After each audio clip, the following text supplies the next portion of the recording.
In our headlines on this Thursday, April 16th, here in South Korea, the White House reaffirms that talks for a second US-Iran meeting are in progress and productive, but rejects reports that Washington has requested an extension of the current ceasefire that is set to expire next week. And the U.S. Navy is ready to enforce compliance of its blockade of all vessels destined for or departing from Iranian ports in the Strait of Hormuz. Intentions to this end were shared in an audio clip by the U.S. Central Command. Meanwhile, South Korea welcomes over 4.7 million foreign visitors to the country during the first quarter of this year, up 23% on year, with Chinese travelers accounting for a third of that total. We start with confirmation from the White House about talks being underway for a second meeting of diplomatic delegations from the U.S. and Iran. The U.S. top office, however, rejected reports about Washington requesting an extension of the current ceasefire that is set to expire next week. Our Chung Hae-rim has the latest. In a press briefing on Wednesday, the White House said reports that the U.S. formally requested a ceasefire extension with Iran are not true. Yes, so I saw some reporting, again, bad reporting this morning, that we had formally requested an extension of the ceasefire. That is not true at this moment. We remain very much engaged in these negotiations, in these talks, that these conversations are productive and ongoing. She added that while discussions about a second round of talks are ongoing, no decisions have been finalized. She did indicate if there is a second round of talks, those would likely be held in Pakistan, which she described as the quote, only mediator in this negotiation. According to Iranian state media, Foreign Minister Abbas Araghchi held a preliminary meeting with Pakistan's Army Chief Azim Munir in Tehran on Wednesday. It reports more extensive talks are scheduled for Thursday to discuss the latest communications with the United States. Despite Vice President J.D. Vance and Iranian officials both noting that significant differences remain, President Trump said in a recent Fox News interview that the conflict is, quote, very close to over. Meanwhile, in Washington, a Democratic-backed resolution aimed at limiting the president's military authority in the conflict failed to advance in the Senate. The measure failed to 52 to 47, the fourth time such an initiative has failed to pass since the conflict began. Chung Hae-rim, Arirang News. And the U.S. Navy is reportedly ready to enforce compliance of its blockade of all ships destined for departing Iranian ports, as authorities warn against any attempt to breach the blockade. Our Lee Seung-jae reports. U.S. Central Command has released a video warning that it may use force against vessels that do not comply with the maritime blockade of Iran. The clip, posted on X on Wednesday, calls the blockade a lawful action and urges ships entering or leaving Iranian ports to turn back. It warns that attempts to breach the blockade could be met with force, adding that the U.S. Navy is prepared to enforce the operation. The message also says vessels may face boarding inspections and possible seizure, and advises crews to change course and prepare for boarding. Central Command says U.S. naval ships are patrolling the Gulf of Oman. U.S. President Donald Trump also shared the video on Truth Social without comment. Separately, Treasury Secretary Scott Bessent said the U.S. will not renew sanctions waivers that had allowed limited purchases of Iranian and Russian oil. The waivers, introduced to ease global supply pressures, are now set to expire, signaling a shift toward tighter economic pressure. We will not be renewing the general license on Russian oil, and we will not be renewing the general license on Iranian oil. Meanwhile, a Malta-flagged tanker has transited west through the Strait of Hormuz, heading to Iraq, the first westward passage of a ship heading to Iraq since the blockade began. The vessel is expected to arrive in Basra after anchoring in the Gulf of Oman for nearly 2 days before making the crossing. Lee Seung-jae, Arirang News. And top U.S. defense officials in the Indo-Pacific are scheduled to testify at the U.S. Senate and House committees next week amid concerns that the Trump administration's military campaign against Iran may be taking place at the expense of its security posture here in this part of the world. Our foreign affairs correspondent Oh Soo-young explains. U.S. commanders are set to face scrutiny on Capitol Hill next week over whether key military assets diverted from Korea have created gaps in deterrence against North Korea. According to the U.S. Senate Armed Services Committee, U.S. Forces Korea Commander General Xavier Brunson will testify on Tuesday alongside Indo-Pacific Command Chief Admiral Samuel Paparo as part of a fiscal planning review for 2027. The hearing will examine the posture of U.S. Forces Korea and the Regional Indo-Pacific Command. On Wednesday, the House Armed Services Committee will hold a separate hearing on U.S. force posture and national security challenges in the Indo-Pacific. Also expected to attend the House session is John No, Assistant Secretary of War for Indo-Pacific Security Affairs. While the hearings are held annually, this year's sessions come amid the ongoing U.S. war with Iran. Multiple reports so far have indicated that key U.S. air defense assets, including Patriot PAC-3 systems and the Terminal High Altitude Area Defense System, or THAAD, have been redeployed from the region to the Middle East. In addition, a marine unit and an amphibious assault ship previously stationed in Okinawa, Japan, have also been repositioned in connection with the Iran conflict.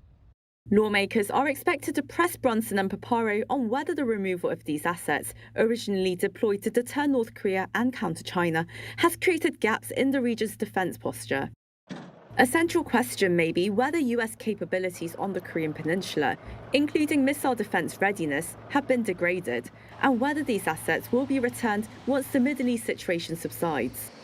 There's growing interest over whether Brunson will publicly confirm the redeployment of systems like THAAD and Patriot, which the Pentagon has so far avoided detailing. Last month, Undersecretary of War for Acquisition and Sustainment Michael P. Duffy told lawmakers he could not provide specifics on timelines for such redeployments, but stressed, quote, flexibility and the ability to redeploy assets is a tremendous strength. For U.S. allies, next week's hearings are expected to clarify how far U.S. force posture has shifted and is changing under the second Trump administration. Oh Soo-young, Arirang News. Meanwhile, U.S. oil exports hit a record high last week as buyers in Asia and Europe sought alternatives, given the supply disruptions in the Middle East. According to the Financial Times, crude oil shipments soared to 5.2 million barrels per day, up over 1 million barrels compared to the week prior. Exports of refined products, including gasoline, also jumped to some 7.5 million barrels a day. The British Daily added that the current demand from overseas buyers for U.S. crude may further drive up energy costs for the average American consumer. Here on the local front, disruptions in shipping traffic in the Middle East are affecting imports of essential materials for South Korea's manufacturing sector, threatening to halt production across the petrochemical and automotive industries. Our economics correspondent Kim Do-yeon walks us through. The prolonged situation in the Middle East and the consequent closure of the Strait of Hormuz have mutated from a distant geopolitical risk into an immediate structural crisis for South Korea's manufacturing backbone. The petrochemical sector is facing the most severe shock. Naphtha is the foundational material for a vast array of everyday and industrial goods. It is refined into plastics for food packaging, medical syringes, synthetic fibers for clothing, and even crucial automotive components like bumpers and interior materials. South Korea produces roughly 55% of its required naphtha domestically by refining crude oil, but relies heavily on imports to fill the remaining gap. With the Middle East accounting for 77% of those imported volumes, the supply chain has severely fractured. And of course, the crude oil situation is also as bad, as South Korea gets most of its crude oil from the Middle East.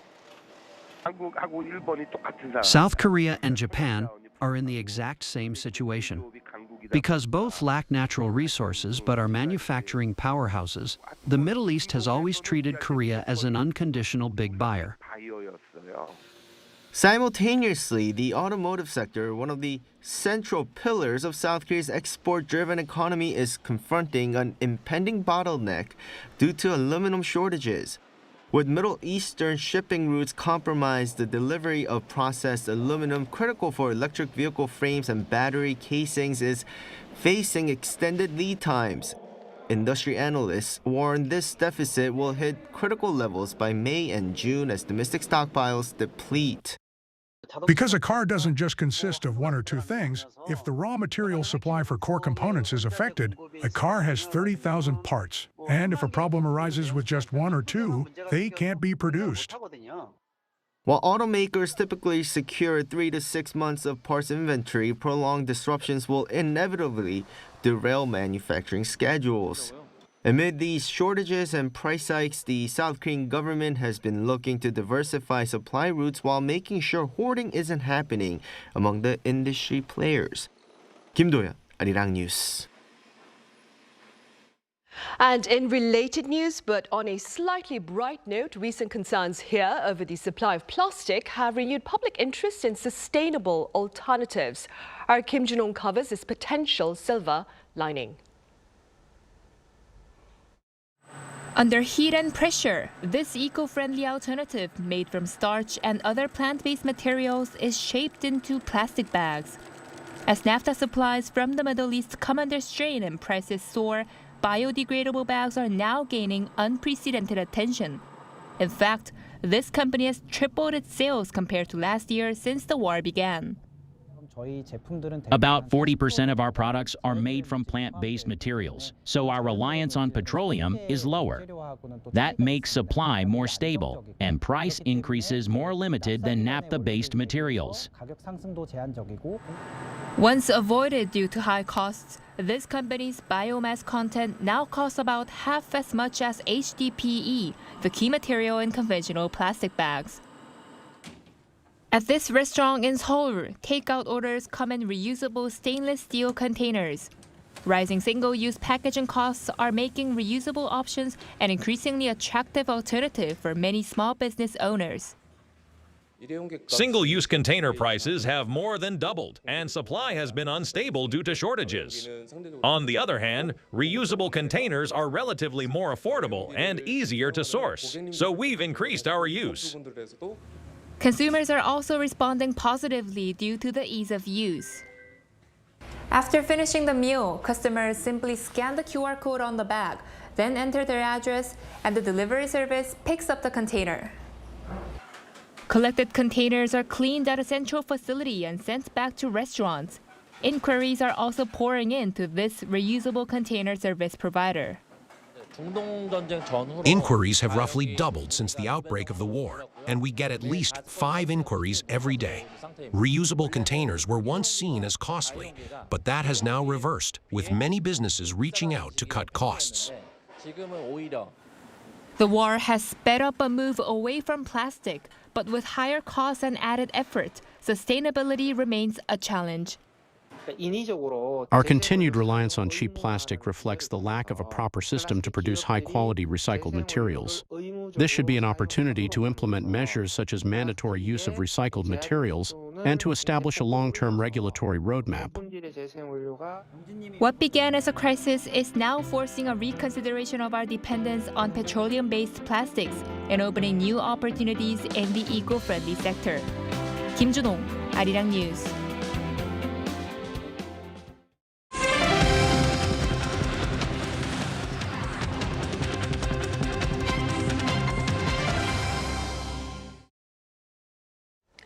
President Lee Jae-myung will embark on a week-long diplomatic trip to India and Vietnam this weekend. This is according to National Security Advisor Wee Sang-nak on this Thursday. President Lee will meet with Indian Prime Minister Narendra Modi next Monday for talks on AI, defense and shipbuilding. He'll then head to Hanoi to meet with Vietnamese President Do Lam next Wednesday for talks on energy and supply chains. Also on his agenda in the two countries are meetings with business leaders there. Meanwhile, earlier today, President Lee Jae-myung attended a memorial service to mark the 12th anniversary of the Sewol ferry disaster, becoming the first sitting South Korean president to participate in the annual event. Speaking at the service in Ansan City, Gyeonggi-do Province, he linked the state's priority to the protection of its people and pledged to build a country that well serves this purpose. Over 300 people, mostly students from Tanwon High School in Ansan City, lost their lives when the ferry capsized off the country's southwestern coast on April 16, 2014. Overloading and delayed rescue efforts have been cited as key factors behind the scale of the disaster. In other news now, K-Culture has drawn a record number of foreign travelers to South Korea, with findings for the first quarter of this year showing over 4.7 million visitors from overseas, up 23% on year. Our Jin reports. Despite various factors amid global uncertainties, between the months of January and March of 2026, South Korea saw a record number of tourists visiting the country on the back of the power of K-Culture. According to the Culture Ministry on Thursday, foreign arrivals to Korea hit 4.76 million in the first quarter, a 23% increase compared to the same period last year. Contributing to this jump was K-pop sensation BTS's comeback performance at Seoul's Gwanghwamun Square in March. Data showed that Chinese tourists accounted for the largest share, with 1.45 million visitors, a 29% increase, followed by Japan with more than 940,000, a 20.2% increase. What's notable is the sharp rise of 37.7% of tourists from Taiwan, bringing the figure to roughly 545,000, marking the highest growth rate among major markets. Speeding up the diversification of the market, there were more than 690,000 long-distance arrivals from the Americas and Europe. Also noteworthy in the Culture Ministry's report was the shift in entry routes. While arrivals at airports in the Seoul metropolitan area increased by 18.6%, arrivals through regional airports surged by 49.7%, which means more than 850,000 arrivals were not through the capital area, suggesting that foreign tourists are expanding their visits to other regions. The cruise tourism sector also showed a clear recovery, with the number of cruise ships entering ports such as Jeju, Busan, and Incheon rising by 52.9% year-on-year. To maintain this growth momentum, the Ministry of Culture, Sports and Tourism plans to aggressively pursue overseas marketing. Beyond ministry officials attending various meetings and events, in March, in collaboration with the Ministry of Justice, the eligibility for multiple entry visas was expanded to 12 countries, including China, Vietnam, and the Philippines. And the number of countries eligible for automated border control was significantly increased from 18 to 42. Jin, Arirang News. On the entertainment front, BLACKPINK's Jennie is on Time magazine's 100 Most Influential People of 2026, and she's the only South Korean on the list this year. Featured in the artist category, Jennie was introduced by Grammy-nominated singer Gracie Abrams, who called her a star, praising the magic at her core. The compliment follows a record-breaking 2025, during which Jennie became the first female K-pop solo artist to land 3 tracks on the Billboard Hot 100 at the same time with her solo album, Ruby. On the rural front, farmers here are adopting liquid biofertilizers to advance sustainable agriculture. Our Cha Yoon-kyung shows us how. At a smart farm in Jeongeum, Jeollabuk-do Province, cherry tomatoes are being cultivated using a nutrient solution enhanced with microbial liquid fertilizer. Since we started using this fertilizer, our yields have significantly increased, and the tomatoes have developed a more vivid color. Also, not only has root development improved, but environmental damage, such as drought stress and bacterial wilt, has declined dramatically. This fertilizer is produced by mixing metabolites, byproducts generated during the cultivation of agricultural lactic acid bacteria. It plays a crucial role in boosting photosynthesis and root growth, which in turn mitigates damage from cold or drought and maximizes output. Our product induces healthy root elongation, allowing crops to withstand environmental stress. It boosts the plant's overall immunity. The impact is backed by data. According to the Rural Development Administration, a pilot project conducted across 165 farms last year showed a production increase of 22% for red peppers, 17% for strawberries, 15% for potatoes, and 14% for cherry tomatoes. As farmers face the challenges of a seriously changing climate, stress-reducing microbial fertilizers are emerging as a new solution for sustainable agriculture. 차윤경, Arirang News.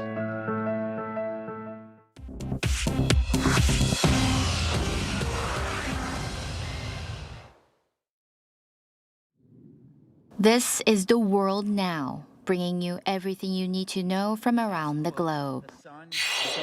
Israeli Prime Minister Benjamin Netanyahu said on Wednesday that Israel is simultaneously striking Hezbollah and negotiating peace with Lebanon.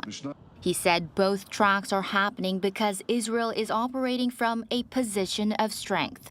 Netanyahu said Israeli forces are on the verge of capturing Bint Jbeil, which he called Hezbollah's capital in southern Lebanon, and that Israel will not stop until Hezbollah is fully dismantled.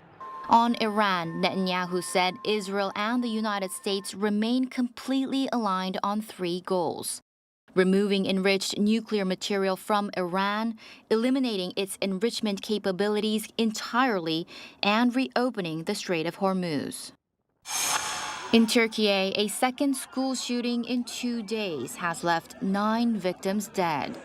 A 14-year-old student walked into a middle school in Kahramanmaraş province in southeastern Turkey on Wednesday and opened fire on classrooms of 10 and 11-year-old children, killing 8 students and 1 teacher.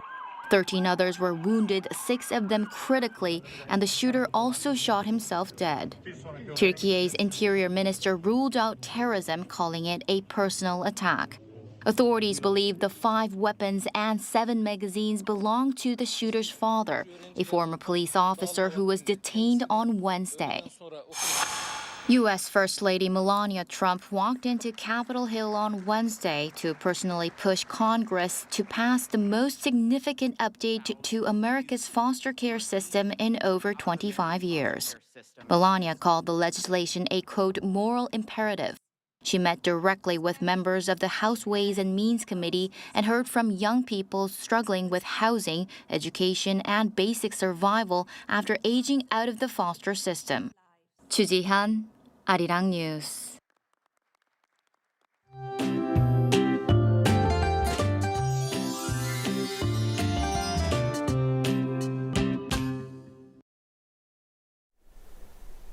Unlike today's early summer-like heat, tomorrow will be somewhat cooler. Rain will start in the southern regions tomorrow and continue into Saturday morning. And after a short break, it'll turn warm again. Meanwhile, the air is still very dry. Dry weather advisories have been issued across central areas and parts of Gyeongsangbuk-do province, so please take extra care. Tomorrow, rain is in the forecast mainly for the southern areas. Mountainous areas of Jeju Island could see over 100 millimeters of rain, while the southern regions will see up to 60 millimeters. This rain will continue through Saturday morning for most areas and into Saturday afternoon on Jeju Island. As for temperatures, Sewol will start the day at 14 degrees Celsius, Daejeon at 11 degrees, Busan at 12 degrees. Then by the afternoon, Sewol will get up to 20 degrees, Daegu at 18 degrees, Jeju at 19 degrees. The rain will help cool things down for a while, but temperatures will climb again over the weekend, bringing large day-to-night temperature differences.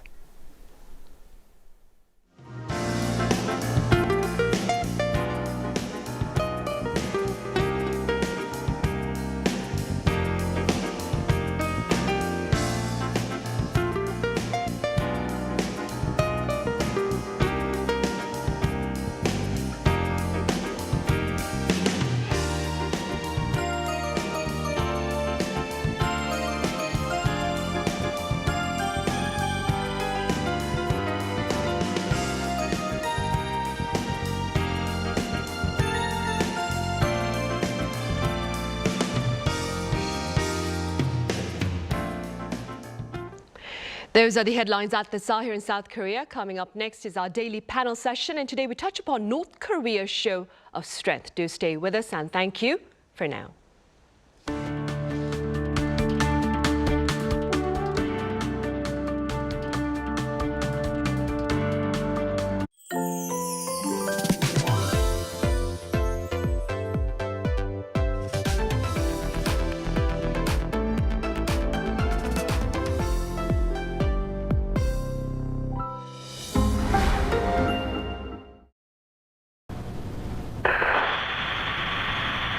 Good evening and welcome to the 10 o'clock edition of Arirang News. Thanks for joining us on this special day, a day in which Arirang TV first goes on the air. Arirang TV is Korea's first.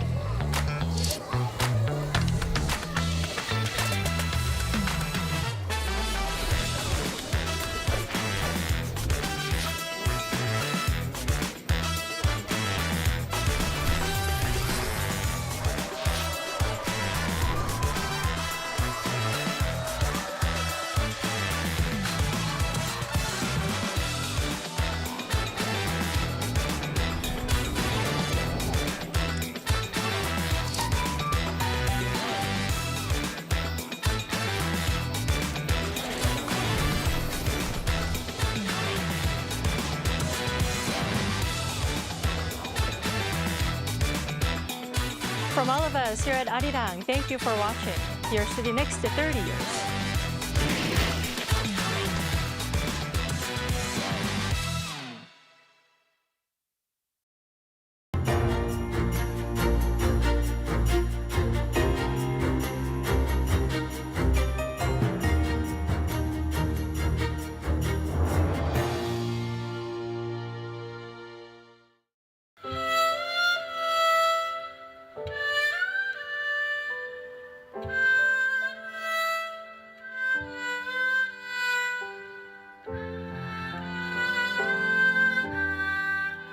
해금은 두 줄로 된 현악기인데 저도 처음에 시작하게 된 거는 그 두 줄에서 너무 다양한 소리가 나오는 게 너무 신기했고 일단 해금이 되게 사람의 목소리랑 좀 비슷하다고 많이들 하세요. 줄을 눌러서 이렇게 음을 계속 왔다 갔다 진동하는 그런 형태를 띠고 있다 보니까 애절하다라고 많이 말씀을 해주시는 것 같아요.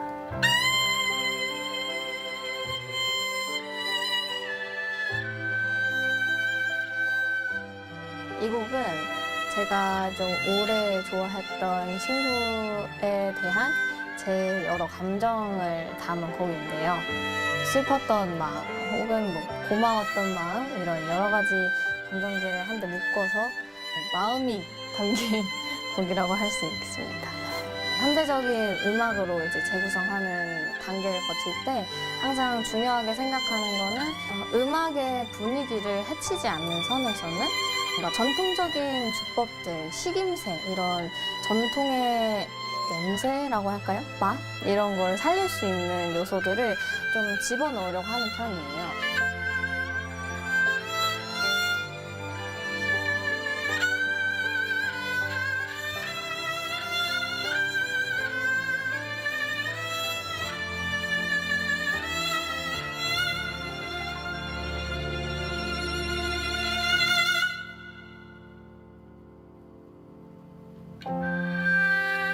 저는 요새 연주하면서도 스스로가 마음도 편하고 몸도 편안한 음악들을 좀 자주 들려드리고 싶다. 제가 음악으로 위로받았던 것처럼 제가 하는 음악들로 여러분들이 좀 위로받을 수 있는 순간이 있었으면 좋겠다.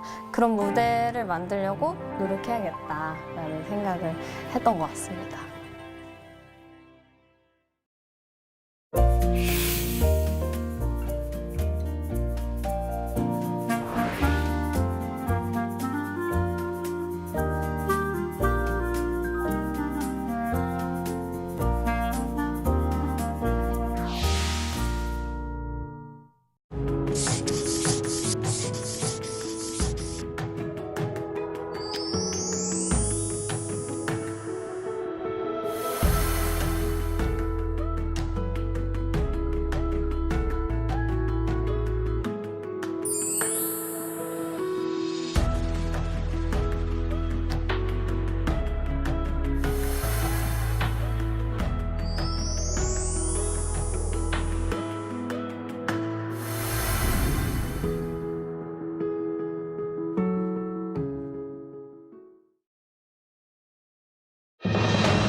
remains defiant in its development of nuclear weapons and strategic missiles, even as the U.S. cracks down on similar weapons ambitions by Iran.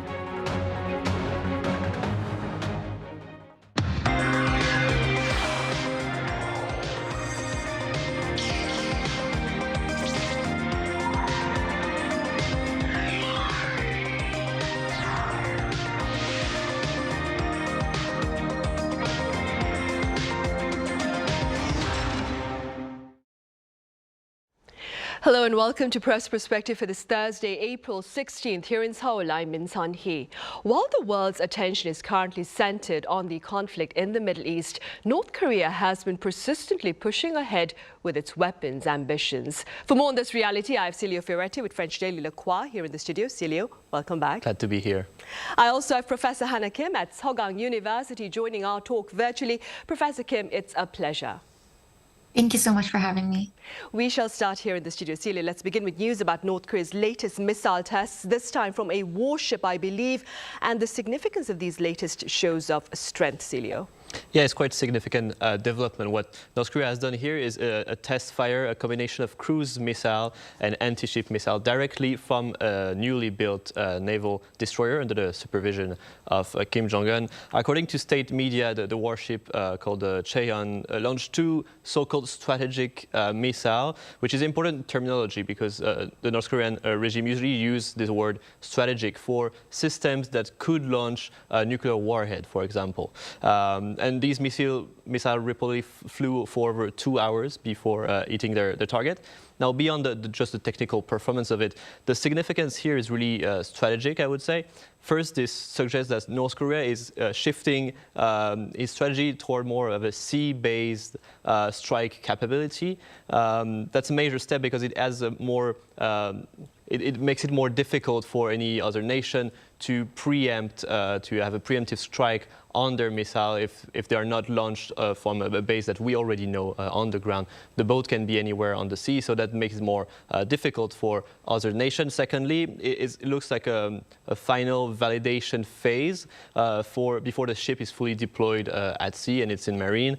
So the South Korean officials are interpreting this system as a final check of the destroyer's capabilities before integrating the Navy. More broadly, it fits into, I would say, a bigger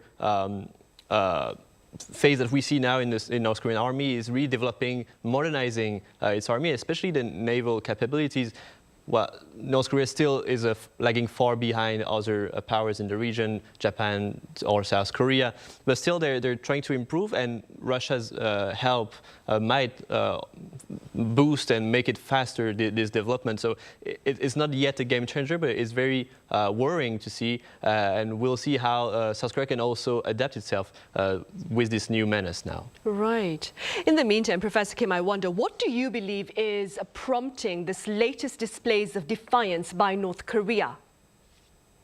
Now, so I don't think North Korea's recent missile launches are necessarily random or impulsive outbursts in any way. They do reflect a deliberate and patterned strategy that is driven by a mix of security concerns as well as strategic signaling and regime-level incentives. Now, first, we have to keep in mind that Pyongyang views the joint U.S.-South Korea military exercises and extended deterrence commitments as direct threats to its regime survival. So from its perspective, these exercises simulate invasion scenarios and reinforce a hostile environment. And so in response, missile launches are used to reinforce deterrence and signal resolve. So in that sense, it will respond to what it perceives as hostile pressure. But also, these tests are part of a systematic military modernization effort, which I think was mentioned earlier as well. So each launch helps improve missile accuracy, survivability, and operational readiness. But also, one thing I also wanted to mention is that there is a clear element of strategic timing and opportunism. So North Korea often escalates its activities when the international community is very preoccupied with some other crises, right? And so Right now, with global attention focused on conflicts like those in the Middle East, North Korea is effectively reminding the international community that it remains relevant and it's still an unresolved issue, security issue that cannot be ignored. So in that sense, it's trying to remind the international world that I'm still here, right?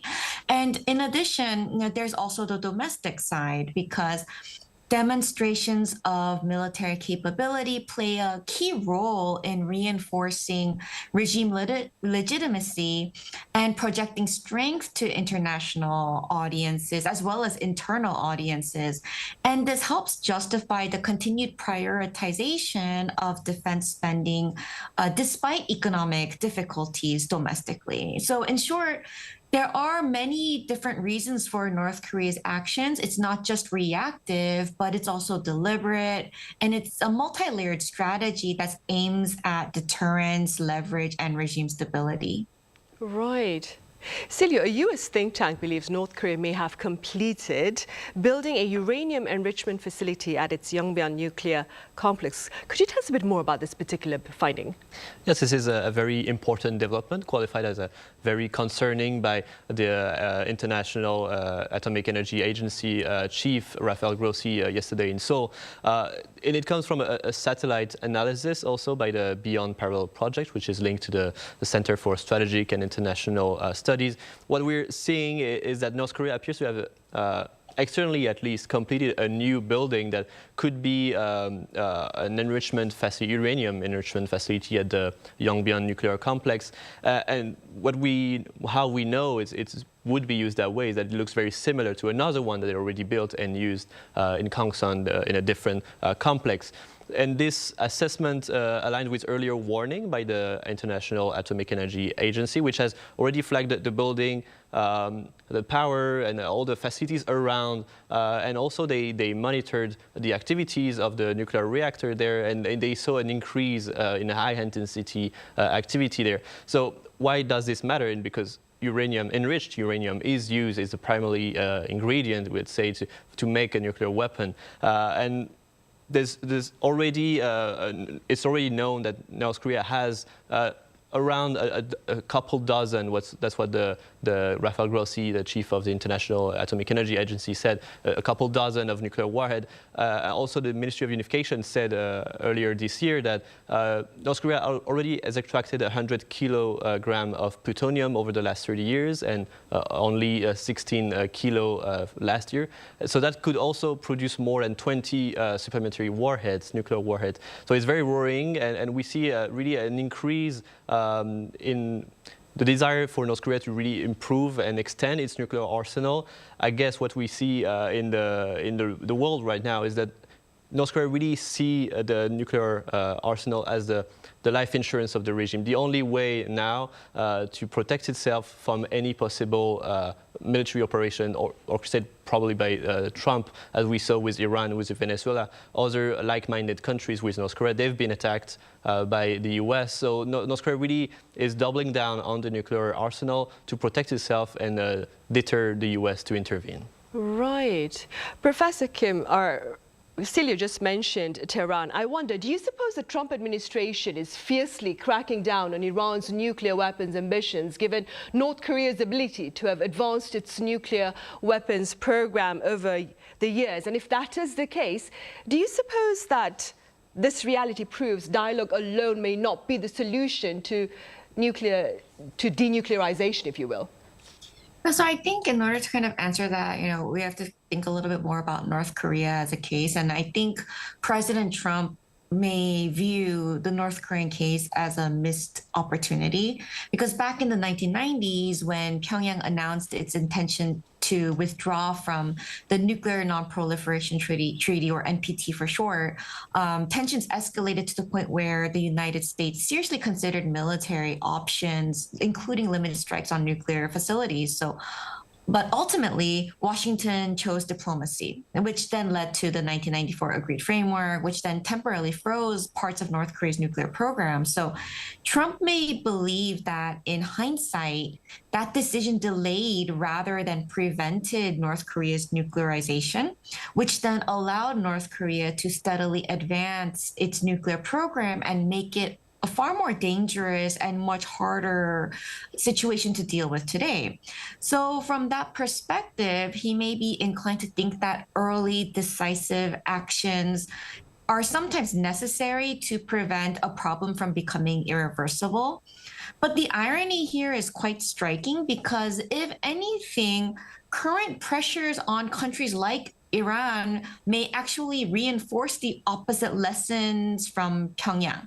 So rather than seeing coercion as a reason to reconsider its nuclear program, North Korea is likely interpreting these developments as proof that only nuclear weapons can guarantee regime survival. So rather than weakening North Korea's resolve, the situation could be deepening its commitment to its nuclear arsenal, making denuclearization even more difficult over time, which could also be something that we see as a self-reinforcing cycle. So the more the U.S. emphasizes these coercive tools, the more North Korea clings to this kind of deterrent, and we can see this in other places as well. Right, then, as perhaps proof of what Professor Kim has just said, Celio, a recent report by Daily NK says that North Korea has ordered its diplomats to push for nuclear arms control talks instead of denuclearization talks with regard to its nuclear arsenal. Could you tell us a bit more about that? Yes, this report from Daily NK shows what could be a shift in North Korea diplomatic doctrine. According to the report, Pyongyang issued a directive in late March instructing both its foreign affairs and military official to abandon denuclearization as a negotiating framework altogether. Instead, diplomats are not being asked to push for arms control talks with the United States. Though there's no the regime hasn't officialized this in any document yet, so there's no proof of that really being changing. But it would be plausible and very understandable from North Korea, since the Hanoi meeting, this policy has become kind of de facto policy of the North Korean regime. The reasoning behind this is explicit. The regime now sees its nuclear arsenal as irreversible and non-negotiable. And the position was formalized already in 2022 in the national law, and even more recently, the Congress also repeated that policy stance. Really now it's becoming the foundation of the state's survival. And what does that mean in practice is that, well, for North Korea now, the option to the way of arms control is the only way possible for the regime. And rather than negotiating away its arsenal, as it could be happening, as we said just before, now it's seeking recognition as a nuclear state, a nuclear power in the region, and doesn't want to give away its arsenal, rather maybe exchange for lesser sanctions, less important section, for maybe a freeze on the nuclear arsenal, or at least reducing its scope. This is much closer to what we saw during the Cold War between the USSR and the US, for example. But what we see also, on the other hand, is that if North Korea is willing to talk maybe about arms control, historically, the US has always opposed this strategy with North Korea, and we don't necessarily see it changing for now. Trump did admit a little bit that North Korea is a nuclear state, but the official position of Washington and Seoul is still to go for a fully complete denuclearization of the peninsula. So now I would say it's in the hands of the U.S. now to decide what will be the way. Is it pertinent right now to pursue a full, complete denuclearization, or should we talk about arms control or not? Right, and in the meantime then, Professor Kim, speaking purely as a scholar with politics all aside, what would be a feasible approach to North Korea's nuclear weapons program? Should we continue to demand denuclearization, or should we consider nuclear arms control? I think it's getting harder to put politics aside as a scholar at times, but in my personal opinion, I don't see denuclearization and arms control as mutually exclusive goals. Denuclearization should remain the long-term goal, but in the short term, a more feasible and pragmatic approach is to reopen dialogue and pursue arms control as an interim step in order to get to the long-term goal. And in fact, this kind of sequencing has precedent, and we are already seeing a similar dynamic in the case of Iran, where negotiations have repeatedly stalled when the United States insisted on complete nuclear disarmament upfront. while Iran resisted such maximalist demands. And so progress became possible only when the objective shifted to a more gradual, step-by-step approach, one that was focused on first limiting and managing nuclear activities rather than eliminating them outright. And so scholars have also emphasized that narrowing objectives and pursuing incremental agreements was key to breaking diplomatic deadlock, right? We can't ask them to do 10, we have to start with step 1. And North Korea, in this sense, is an even more challenging case because unlike Iran, it already has developed and operationalized nuclear weapons. And this has fundamentally altered the negotiating landscape. And this makes it achieving complete denuclearization in a single step, in particular, far more difficult, if not unrealistic, in the near term. And historical experiences have also reinforced this point because, despite decades of negotiations, agreements, and pressure, diplomatic efforts have failed to halt a lot of the nuclear advancement that we have seen.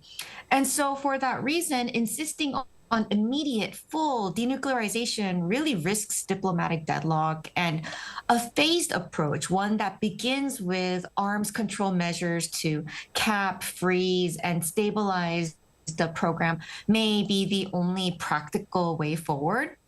And this type of approach doesn't really require abandoning denuclearization as a principle, but it reframes it as a long-term process rather than an immediate precondition. Right, indeed. Celia, beyond its nuclear weapons ambitions, North Korea has also been actively engaged in diplomacy. I mean, North Korea's Kim Jong-un, he recently met with Chinese Foreign Minister Wang Yi in Pyongyang. What has been disclosed about their discussions? What we know between this meeting between Kim Jong-un and Wang Yi is that it signals a deepening strategic alignment between Pyongyang and Beijing, even if concrete policy outcomes still remain quite limited. First, on substance, Kim explicitly voiced support for China's vision of a multipolar world, which is a global order less influenced by the United States and the West overall. He also reaffirmed backing for the One China policy, which is Beijing stands that Taiwan is part of its territory.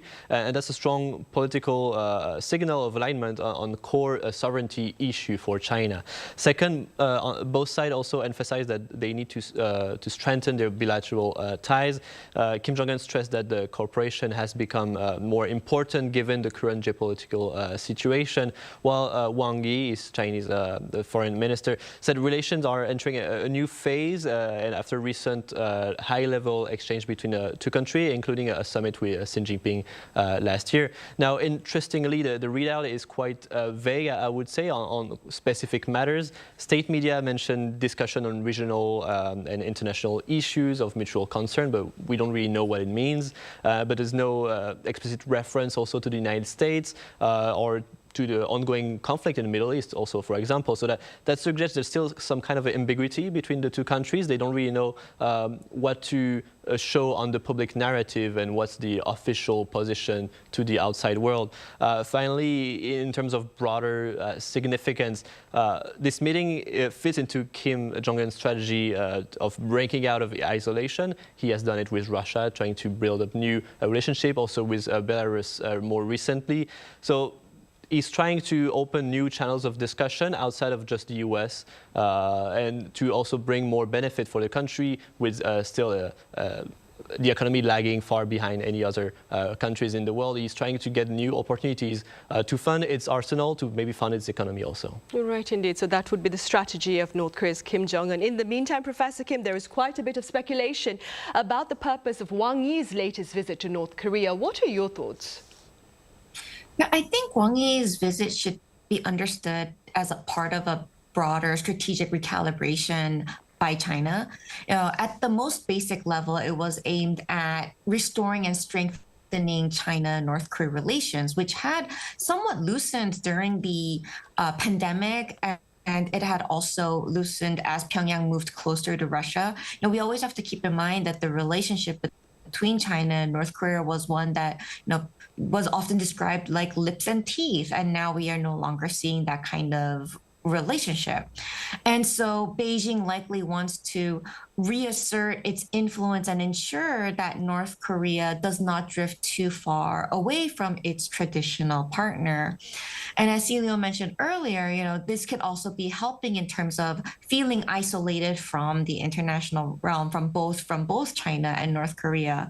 But at the same time, the visit reflects a need for closer strategic coordination in a shifting geopolitical environment. Like both China and North Korea are not only feeling a little bit more isolated in the current geopolitical climate, but they're also facing increasing pressure from the United States and its allies. And there is a shared interest among both in managing regional tensions and aligning positions on broader international issues. And so the timing of this is also very significant.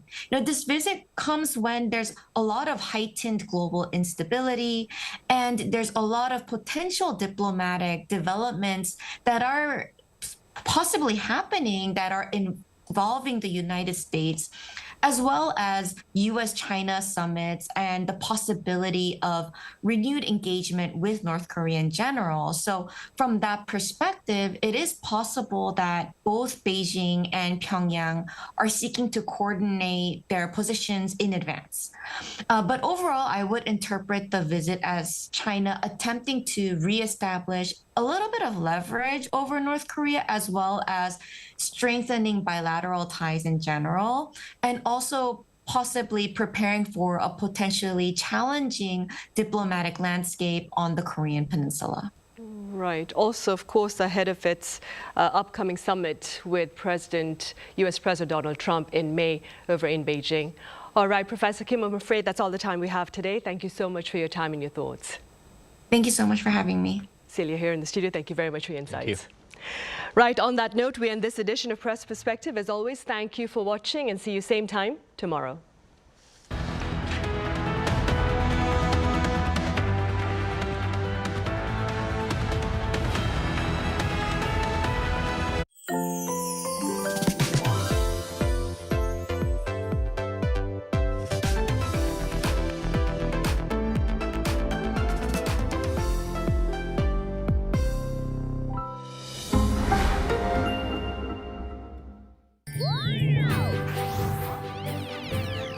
아리랑 TV 창립 30주년을 진심으로 축하드립니다. 전 세계로 뻗어나가는 아리랑